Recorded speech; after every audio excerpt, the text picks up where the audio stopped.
Hello, friend. Wish you all a very happy new year and great year. Earlier, like when I used to see such kind of videos, I found like I used to think that this is so easy to stand in front of camera and then start giving yarn and share the experience. But today, when I used to like stand in front of camera and then start speaking, it's not easy. I found like really difficult and had to take multiple shots and all. So yeah, it's not easy. If you want, you can also try this. But yeah, jokes apart. So, like we as a tester, I found that what is our job? Our job is like basically to make the product, the application, a quality product, the best product, which will not fail in any kind of situation. It will pass in all the scenarios. Then at the same time, I found that why, if we can test others' application, then why can't we test ourselves? Why we always keep looking for this kind of thing that is this job good for me, is that job good for me, I'm in this job but I'm not feeling good, is it a good for my career or not, if I will continue this job. So I used to keep thinking that why don't we as a tester, if we are testing others application, why can't we test ourselves and make ourselves as a quality product, the best product in the market, and then we represent in the market and go for a job, look out for a job or whatever, like look out for entrepreneurship or whatever you want to do. So my recommendation, my advice to all the testers that take out some time, think about yourself as well. Like, do you like the coding, writing the code? Do you like the what kind of testing you like? Can you think like you about yourself that okay, this is my area of interest. Sometimes you might like Python with Selenium, for an example. You like Python with Selenium, but most of the people are doing in Java and Selenium. But that is your area of interest. So you can explore yourself that which is the perfect thing for yourself and where you can give your best. If you think that you can give your best, maybe like by starting your own ideas, your own work, own consulting thing, lot many things could be there. So my recommendation is that do take some risk, explore more things apart from your regular job, keep exploring things so that like you will get the more opportunity, better opportunity. It's not that whatever we have got as a like job or something, sometimes we just got a job and then we found that okay, this is the best thing. If even if you doesn't like, then also you are trying to make yourself fit into that. So it's not that is the only limit. You can explore more, you can test yourself and make yourself a quality product, the best product in the market, and then sell. So that's my recommendation in this year. Try to test yourself and make yourself the best. With that, thank you so much, guys. Have a great year ahead, great future. Good luck. Keep learning, keep growing. Thank you.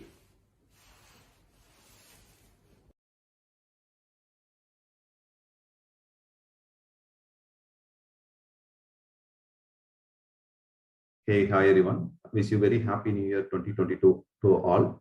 So myself, Saravanan Seenivasan, working as a QA lead engineer. So as a part of QA Inspirational Talk 2022, I would like to share my work experience with you all, and I believe it will be inspire you all or another way, right? So even though I'm a B computer science graduate, I did not get any related opportunities in the initial days, right? So I have started my career with working as a non-engineering job, which is kind of operation support, right? So it is for a couple of years it went, and later I got an opportunity to work with the engineering job, which is into the QA's position, right? So after a couple of years, I got a QA position, and I just want to continue with the same stream later, which is related to my career. I mean, my educational and everything, right? So I have started as a QA engineer one. So after joining the company, like it was like a very normal one, and I was doing my routine job where we all test the we all test the applications and the same thing, right? So what normally QA does, that is what my job, and I was doing that for a couple of years. So later, after a couple of years, I just widened my vision, where I could see a lot of opportunity to learn and grow in the communities, right? So not only the communities. So I have seen, I have noticed that people are, coming up with the new tools and technologies where they can go for automation as a complete transformation, right? So the transformation was happening around me, but I was quite late, bit late to into the to know that everything. So what I have done, I seen there are so many opportunities to learn and implement the same into the our daily job, right? So that's where I felt it was like a bit late, but it is okay to start by the time itself. So I just started. It was the initial days was by quite I was struggling very badly. Okay. So, and hopefully, so I felt like I cannot cope up with all the technologies and the tools that are available in the market. So, with the help of my friends and my colleagues, no, so I have like a good people around with me for learning and supporting me. So from where it is all started, and eventually I started learning everything one by one, and where I have ended up with now it is, I'm a YouTuber. I have like around 80 videos on my channel, which is all about related to the testing, everything, right? So, and I started participating in the community events, and I started involving myself into the community and supporting each other, right? So still I'm learning. Okay, I don't say like I know everything or I have learned everything. So it is learning is a daily, it's a part of life, right? So into the engineering, IT jobs or on daily basis we have to learn it. That is a key one. So additionally, I want to share something where I have practiced and I have come up with all the way where it started as a manual. Even before that is a non-engineering job, and later I moved to the engineering and into the automation, right? So I just quickly want to share what is my journey about and what is the formulas or what is the things that I have followed, right? So define your goal. Okay, what you want to learn and how do you want to learn, right? So it could be anything. There are n number of YouTube mentor available, right? So I inspired by them. Okay, so we have so many YouTube available and we have so many mentor that is available in the community within the organization and company itself, right? So I have a good community, community people and company level also around me. So with the help of them, I was able to achieve all the things. So define your goal and go for a easy start, right? So easy start in the sense like so which is already you know familiar. Like what is Java or what is Python or anything, or how to start the API testing by using Postman or it kind of easy start. Okay, so that's how I started actually. So after that, learn from others also. So do not stuck with only one resource or only one materials or something like that. So there are so many things. If you go for a YouTube channel, we have around more like 15, 10 to 15, right? So we have good, very very good YouTube channel. We have some open free sources also, and you can go for a paid one also, right? So we have a Udemy, Coursera. We have so many platforms that are available where you can learn the things, right? So learn from the others and talk to the community people. Connect to the community people and get support from them and get idea from them. Okay. So that's how I have started, and I'm just following the same actually, and try to implement them. Whatever that you have learned. Okay, I have learned this automation framework. Let's start the implementation in your daily daily job, or it would be out of your daily job as well. So fortunately, like I got opportunity to implement the things within my current job itself. Okay, so I got a very supportive people who supports me to implement the same into my daily job. Okay, so after that, do some POC and showcase your work. Okay, so whatever for example, if you create some framework, just showcase it in the GitHub and showcase in the LinkedIn, wherever you want to, like a Facebook, Twitter, anything, right? So you can showcase yourself, and you can ask someone to review your work, and you can get rated. Rated in the sense you can if there is any mistake, you can get corrected, or if it is okay, you will get some appreciation, right? So similarly, so do some POC and showcase your work, and keep the continuous learning. Okay, that is a very very important habit when you come to the any IT industry, right? So you have to keep on continuous learning. So make a habit of learning new things, any tools, the technologies that's coming to the market, right? So nowadays you can see no code automation, and we have RPA solution also, right? So that is a kind of upcoming one, and keep watching the updates on the area that you have learned. For example, Selenium. So Selenium 4 has released. So what is the update, or what's the changes that came from the Selenium 4, right? So additionally, you can I mean, just have a practice of daily learning. At least one thing or one new thing, or you want to know, or you have to know, you have to learn, right? So that is very, very important when it's come to the continuous learning. So these are the steps what I usually follow. Okay, so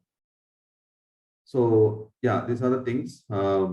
Most of the time it will work. So this is what my transmission from manual to automation, or transmission from non-engineering to engineering, right? So this is how I have learned. Okay, so I hope it will be inspired. I hope that it will be inspired you on another way, right? So I just want to say thank you to our community for providing such an opportunity to involve myself, or to come and talk on the inspirational talk on the QA part, right? So that's all. Thank you, guys. Wish you a very happy New Year 2022 all. Thank you.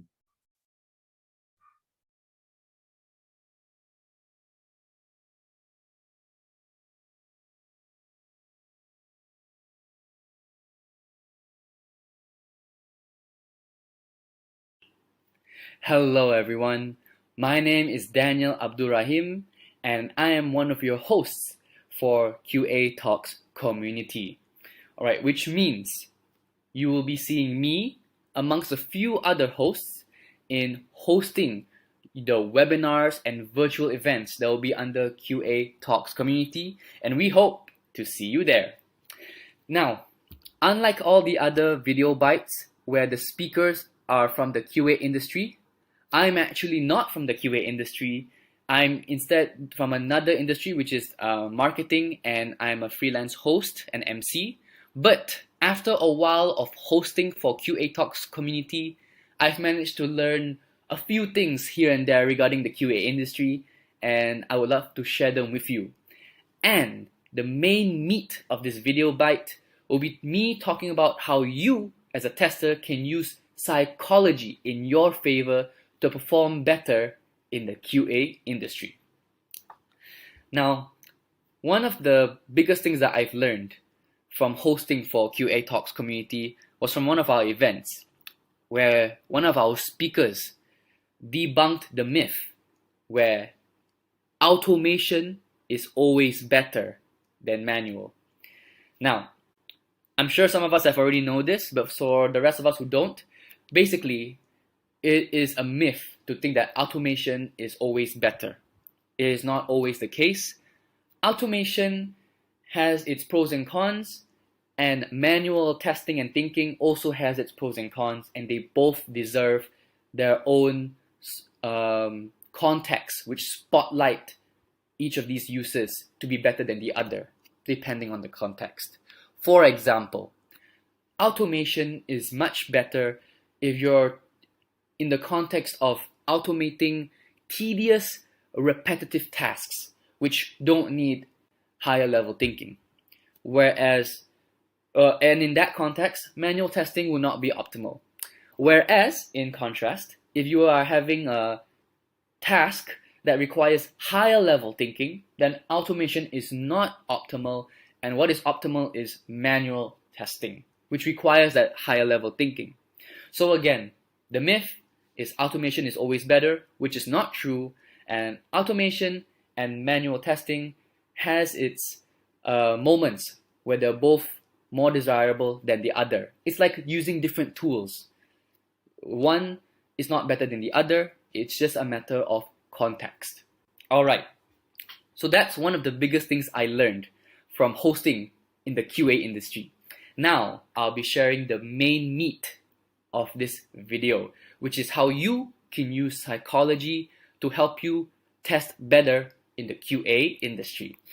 Now, I'll be talking about 3 biases that you should be aware of in order to test a little bit more optimally. Now, the first bias that I want to talk about is the bandwagon effect, or another name, the groupthink bias. Now, this is when you have the desire for harmony or conformity in the group, which results in incorrect decision making. Which means, if you are in a group, and let's say there's 5 of you in this group, and you have 2 options.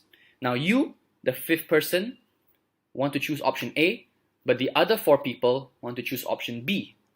Now, you may be brave enough to say option A, but for some of us, we may have that desire to not cause friction and maintain harmony and conformity. So we may change our minds to go to option B, either to not cause an argument, or maybe you think, everyone else chose option B, so it must be the correct one. But who knows, maybe it's not the correct one. Maybe option A was the correct option. So that's groupthink bias. It's when you try to go along with what everyone else is saying. Because who knows, maybe option A was the correct option. And even if it was the wrong option, that's also, to be honest, even better. Because then you know that option A is wrong. So it's a learning curve, a learning journey, not just for you, but for everyone in the group. So technically, it's even a little bit better. So that's the groupthink bias to be aware of. The second bias that I want to talk about that you should be aware of is the authority bias. The authority bias is the tendency to attribute greater accuracy to the opinion of an authority figure. So let's say you are a QA tester, a tester, and you have a higher up, a superior, which is maybe a test lead, QA manager, someone who's your superior. And you have opposing opinions, and you think automatically that their opinion is more likely to be more correct than yours. Now, it could be true because they are your senior, they are more experienced, so maybe they are correct, but just thinking that they are probably correct solely based on the reason that they're more superior or more experienced, that's the authority bias. Because it's not actually facts.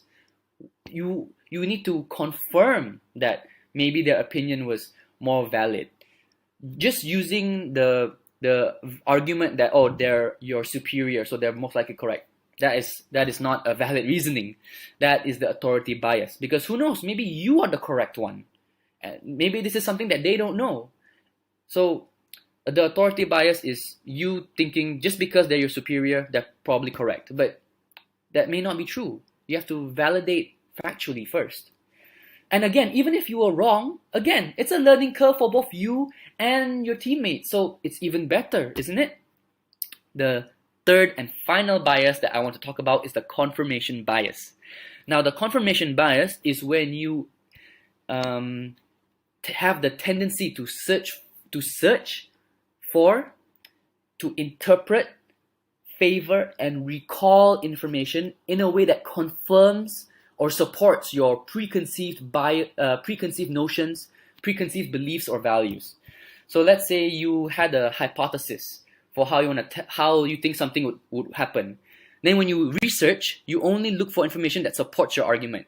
And when you see information that opposes your argument, you ignore it because it's not going to help you. That's confirmation bias. When instead, what we should be doing is opening up to opposing pieces of evidence to help widen our minds and thinking. So these are the 3 biases that you should be aware of in the QA industry. And I want to end with a Thomas Edison quote, which is, "I have not failed. I have just found 10,000 ways that won't work." All right, that is it. Thank you, and all the best in the QA industry.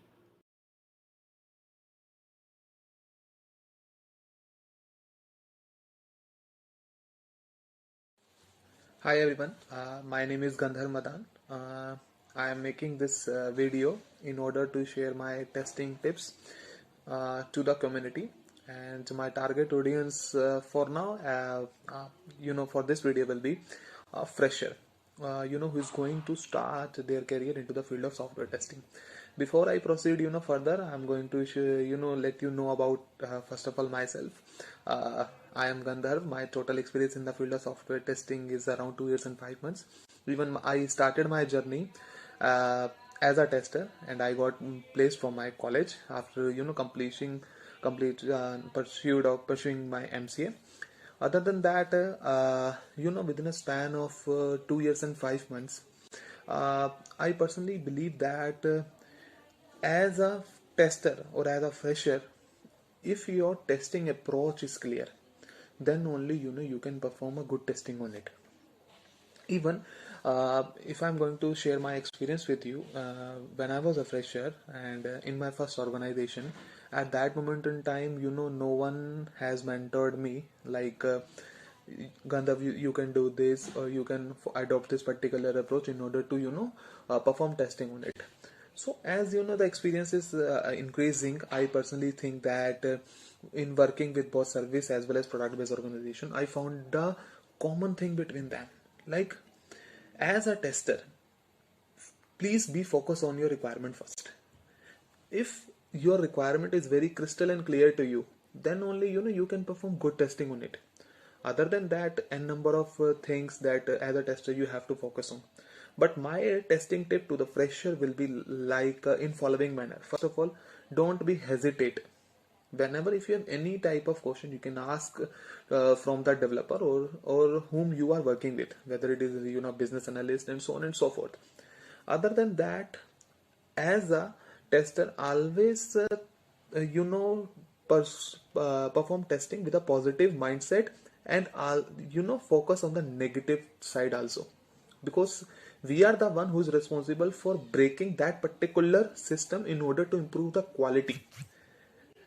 Other than that, always be motivated. First of all, if your morale is high, then only you can perform good testing on it. Other than that, I personally feel you can't perform testing on it.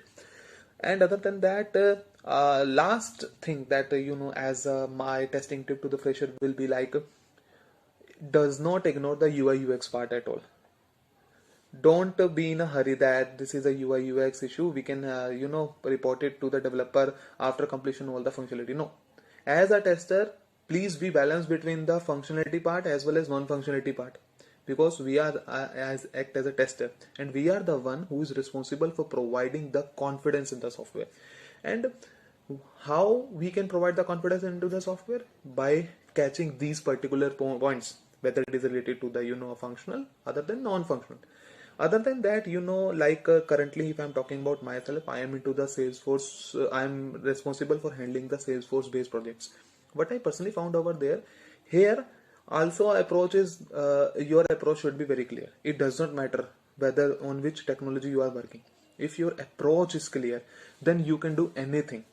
Then you can do anything in a better way. Like, other than this, I must say, like, be positive first of all whenever you perform any type of testing on it. And I personally believe in one quote, like, everyone can do a testing. Everyone can do a testing, but only a tester can do a testing in a betterment way. So this is one of the quote that I personally think this motivates me in order to perform the testing.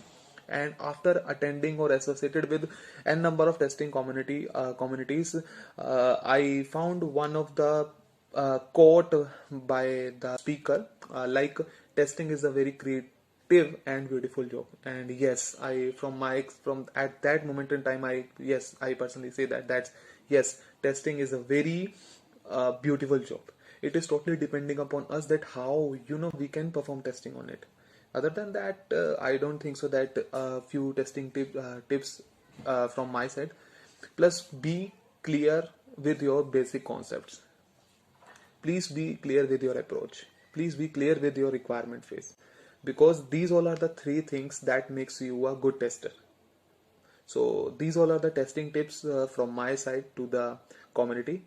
Hope you like it, and thank you so much, and wishing you a very, very happy new year. Thanks.